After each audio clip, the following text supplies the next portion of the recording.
فراز مغل صاحب، اب آپ نے بتایا کہ وہاں پر آبی آلات آپ لوگوں نے منگوا لیے ہیں، لیکن جو آبی گزرگاہیں ہیں جہاں سے ابھی مزید ریلوں نے گزرنا ہے، گو کہ کلاؤڈ برس کی پیشن گوئی نہیں کی جا سکتی ہے، لیکن بارشیں تو ہوں گی 21 اگست تک اور یقینی طور پر ریلے بھی آئیں گے، تو گزرگاہوں سے جو وہاں پر لوگوں کی رہائش ہے اور جو سیاحتی مقامات ہیں وہاں سے نقل مکانی کروا لی گئی ہے؟ دیکھا جائے تو جو یہ اتنا بڑا ثانیہ ہوا تو ہم نے فوراً ہی رسپانڈ کیا، اور ہمارے ٹیمیں پہلے سے ان علاقوں میں موجود تھی، جن کی وجہ سے 5000 سے زائد لوگوں کو ہم نے بچایا ہے۔ اور جس طرح آپ یہ بات کر رہے ہیں کہ مستقبل میں اگر سیلاب آ جاتا ہے ان چند دنوں میں، تو ہم نے پراپر پلاننگ کی ہوئی ہے، وہاں سے لوگوں کو نقل مکانی کے لیے بھی ہم نے کہا ہے، اور بہت سارے لوگوں کو ہم نے شفٹ بھی کر چکے ہیں۔ اس وقت خیبر پختونخوا کے جن علاقوں میں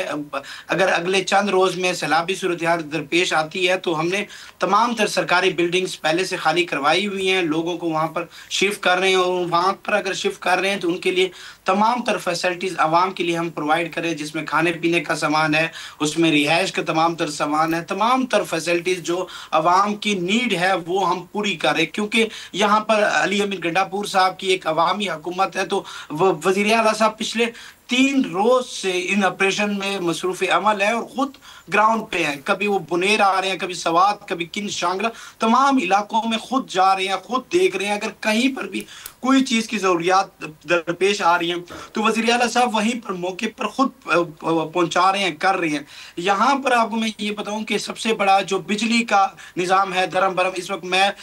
پیر بابا کے جو ایریا ہے وہاں پر میں موجود ہوں، تاحال ابھی تک بجلی یہاں پر بالکل نہیں ہے۔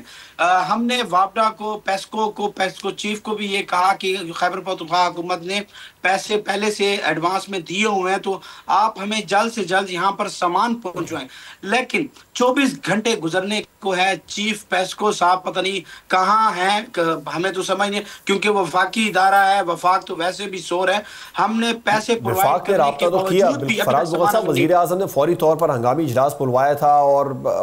این ڈی ایم اے کے جو سربراہ ہیں وہ بھی اس اجلاس میں شامل ہوئے تھے، پھر اس اجلاس میں ہی وزیر اعظم نے علی امین گنڈا پور صاحب کو کال بھی کی تھی، ان سے رابطہ بھی کیا تھا۔ اچھا یہ بتائیے، پنجاب حکومت نے بھی رابطہ کیا ہے، مریم نواز صاحبہ نے علی امین گنڈا پور صاحب کو کال کی ہے، ان سے بات کی ہے، اور ہر طرح کی جو مدد ہے اس کے تعاون کی پیشکش کی ہے، تو کیا آپ لوگ پنجاب حکومت سے یا وفاق سے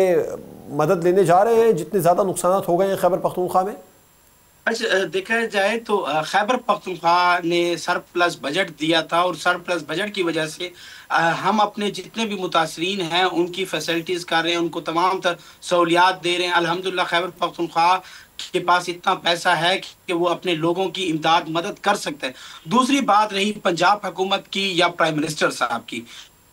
حیرت ہوتی ہے، پرائم منسٹر صاحب سے تو کوئی یونین کونسل کا ناظم بھی بہتر ہوتا ہے کہ وہ اگر کسی کو احکامات جاری کرتا ہے تو کچھ نہ کچھ امپلیمنٹ ہو جاتا ہے۔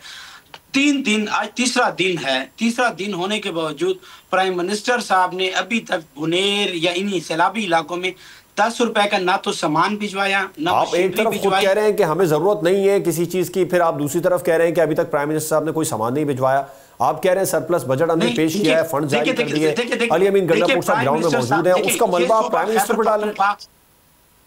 دیکھیں اگر کوئی بھیجے گا سامان تو ہم ان کا شکریہ ادا کرتے ہیں، ہم نے پراپر لیٹرز کیے، پی ڈی ایم اے نے پراپر ہم نے ان کو آگاہ کیا کہ سیلابی یہ صورتحال ہے۔ اگر وہ نہیں بھیجتے ہیں تو الحمدللہ ہمارا صوبہ اتنا آپ نے بھی تو فراز مغل صاحب سیلاب کے آنے کا انتظار کیا، گلگت بلتستان میں جب آ رہا تھا، اس کے بعد میں خیبر پختونخوا میں بھی پیشن گوئی تھی، آنے کا انتظار کیا، اس سے پہلے پیشگی اقدامات تو خیبر پختونخوا حکومت نے بھی نہیں کیے۔